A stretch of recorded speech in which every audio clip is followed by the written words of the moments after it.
We would like to express our deepest gratitude for your kindness and support. I thanked the attendees at my daughter's funeral. My daughter died at the young age of 27. She's had type 1 diabetes since she was a teenager, and her life was shorter than her doctor expected. I was trying hard to hold back my tears, and my 4-year-old granddaughter was playing with her head in the casket.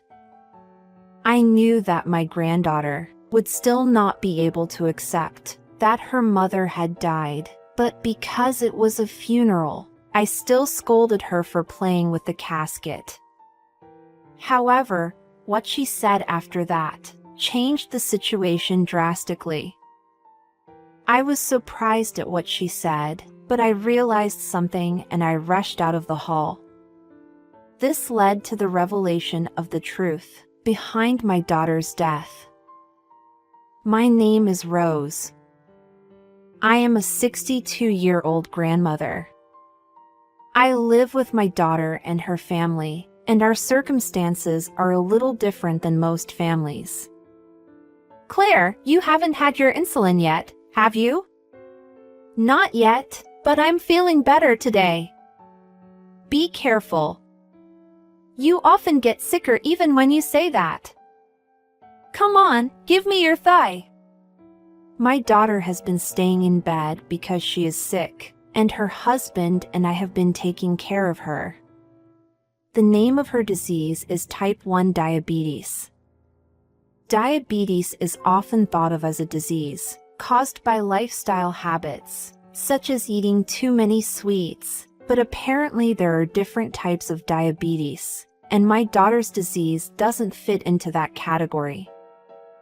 The doctors were not sure what was causing my daughter's illness, but one thing that I can say for sure is that she has to inject insulin.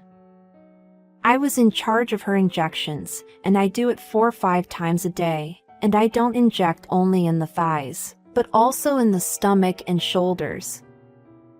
I try to rotate the injection sites, but I can never get used to the sensation of sticking a sharp needle into my only daughter.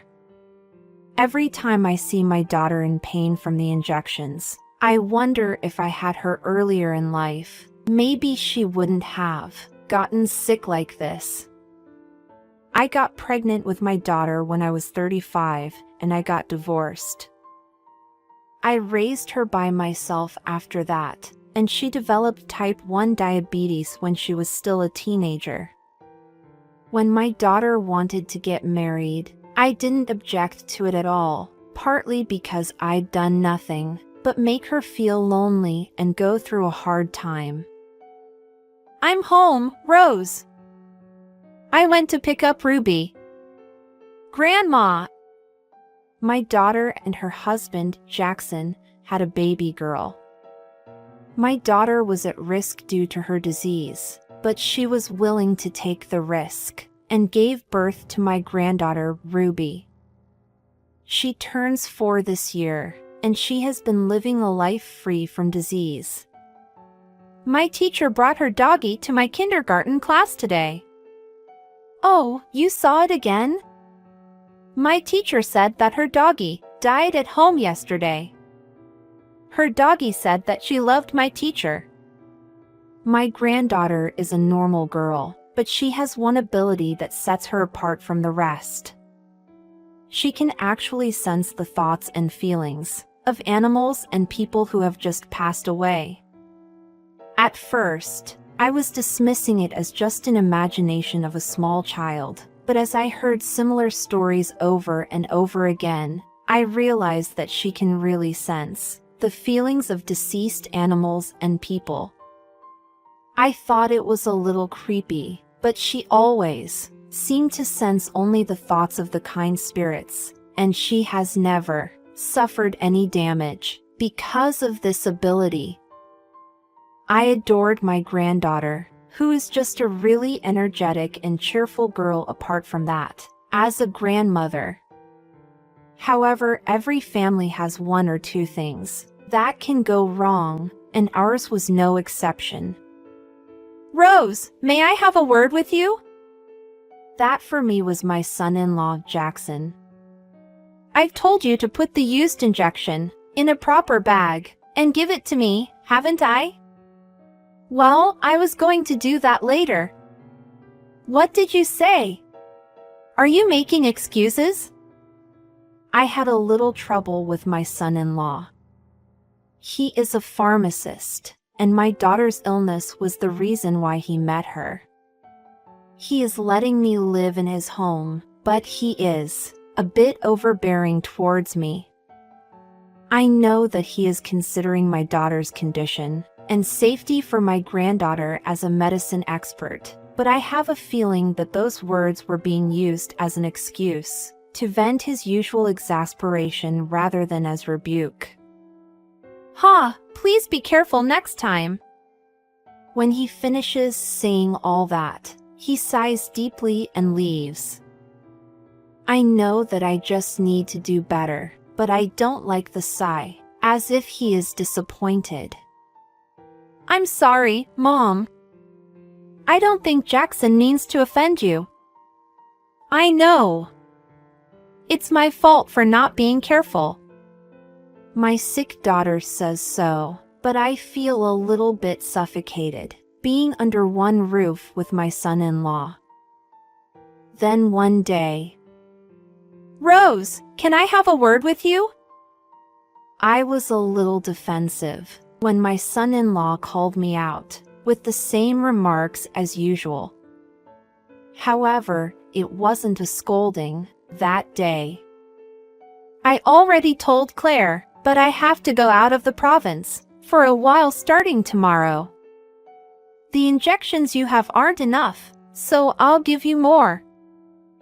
I received the injectable medicines from my son-in-law, but I thought that this whole exchange was a little bit strange.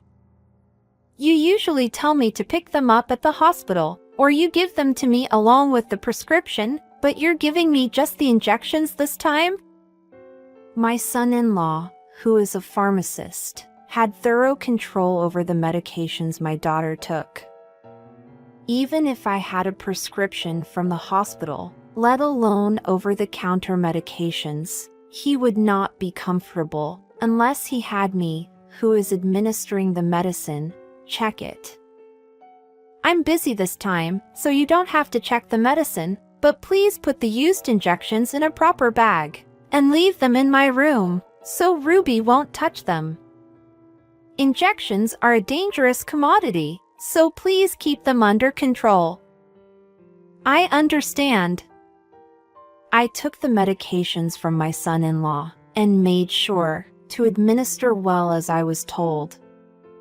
However, when I think back, I wonder if things would have been different if I had pursued the discomfort more at the time.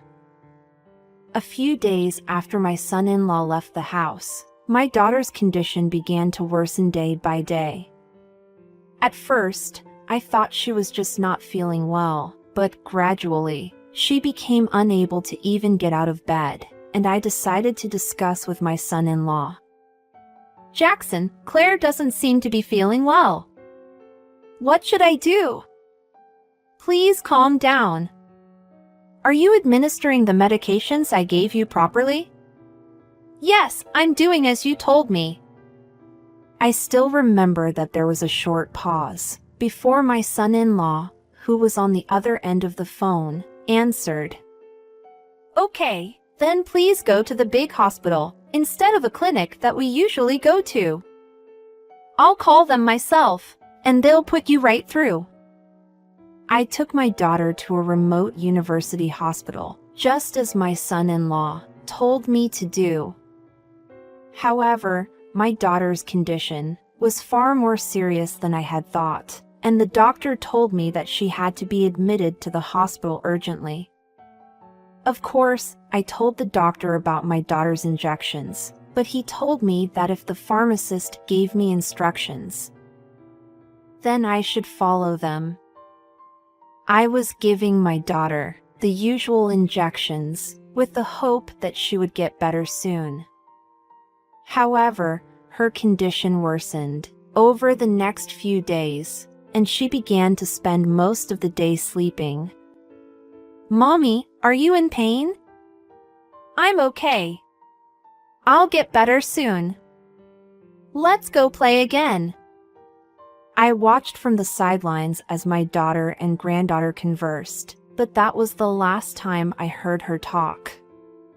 In the middle of the night, the weakening of my daughter's body reached a dangerous level, and she never recovered from there and passed away at the age of 27. I cried with my shoulders shaking while I was holding my granddaughter. I became emotionally unstable and cried my eyes out whenever I remembered Claire unexpectedly. It seemed that the hospital staff called my son-in-law, and I was told that he changed his schedules and he would come back here in a few days. I regretted so intensely that I had given birth to my daughter with a body that could not defeat the disease, and I began to feel that I could not face my son-in-law, my granddaughter, and my daughter. However, my granddaughter was always by my side, supporting me in my grief, even though she is very young. A few days after my daughter's death, I was calming down little by little, and I was busy preparing for my daughter's funeral. "We would like to express our deepest gratitude for your kindness and support." Many people attended my daughter's funeral.